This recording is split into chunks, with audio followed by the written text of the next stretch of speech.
8 minutes challenge tayo mga doy. Ang gusto ko lang sabihin na gusto kong iparating sa madaling salita, bawal akong pumita sa loob ng 8 minuto, tsaka bawal din akong mapita sa loob ng 8 minuto. Sana magkasinabo tayo. Pwede tayong manggulat pero bawal talaga tayong mamita sa loob ng 8 minuto. Kaya ang ginawa ko dito, gulat-gulat lang muna talaga. Medyo matagal din talaga yan kasi 8 minuto. Akalain mo yung 8 minuto na wala tayong gagawin mga doy. Tapos nandito si Karina, siyempre 8 minuto wala pa tayo sa kalahati dyan mga doy. Kaya tamang backyard lang muna talaga tayo. Tapos dito na naman, ginulat ko lang talaga yan sila para mapalayo sila. Para makapagbuelo yung mga kakampi ko dyan mga doy. Mindset ba? Mindset lagi. Tapos dito, yung pagunggi ko lata ko na talaga to kasi wala naman tayong ibang pwedeng gawin, mag-farm lang ng mag-farm. O diba?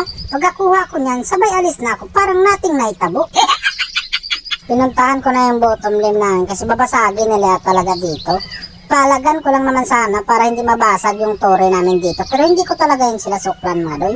Kaso kay nahok man ako, pero siyempre hindi tayo pwede magpapita sa loob ng 8 minuto, diba? Kaya ginamitan natin ng technique na dumalagan tayo kasi medyo malayo pa yung 8 minutes na yan Yung Karina nga dito, gusto ko na sanang hinaikan, kaya lang hindi nga kasi pwede kasi 8 minutes yung target natin talaga sa challenge na to Tapos yung pagong dito, inatake din nila. Gusto ko din sanang kunin yung pagong na yan mga doy. Kaya lang baka mahinaikan ko o kaya ako yung mahinaikan. Hindi nga pwede. O kita mo naman, gigil na nga sana ako dun Pero kunting tiis na lang talaga man doy, mga lapit na.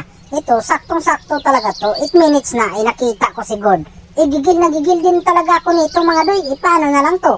8 minutes yun Kahit tingnan nyo yun, pasok sa 8 minutes yun mga doy. Kanina pa kasi ako nagtitiis. Malapit na nga sumabog yung pantog ko sa sobrang pagtitiis ko sa 8 minutes na yan. Dito nga wala sana akong bala kay God na yan kasi hindi ko naman nakita yan Kaso pinakalitan maninuan niya ako. Iba ko pag nagulat mga doy. Nanghahatid talaga ako pag ako yung nagulat. Nahinaykan ko tuloy siya. Huwag ka kasing magkumpiyansa kasi tapos na yung 8 minutes ko. Gigil na gigil din yung taon yung longlong namin. Ayun, naging alaala na lang yung taon siya. Ganda ng pana ng Selena dito. Isang pana pa Selena, ako nang bahala dyan. At dahil sinunod mo yung sinabi ko, ako nang tatapos sa pangarap mo. Ay unsa pa man di ay. Kala ko talaga mahihirapan ako sa challenge na to. Hindi ko rin alam, bakit ganun? Parang napaka-basic lang pala yung taong challenge na to. Wala bang mas mahirap na challenge dyan? Yung tipong mahirapan tayong guminawa? Pero habang iniisip ko yung challenge na to, hindi ko pa nasimulan mga doy. Sa tingin ko talaga, mahihirapan yung kahintang ko. Pero mali pala yung nasa isip ko. Napakahirap talaga maniwala sa maling akala. Sa totoo lang mga doy.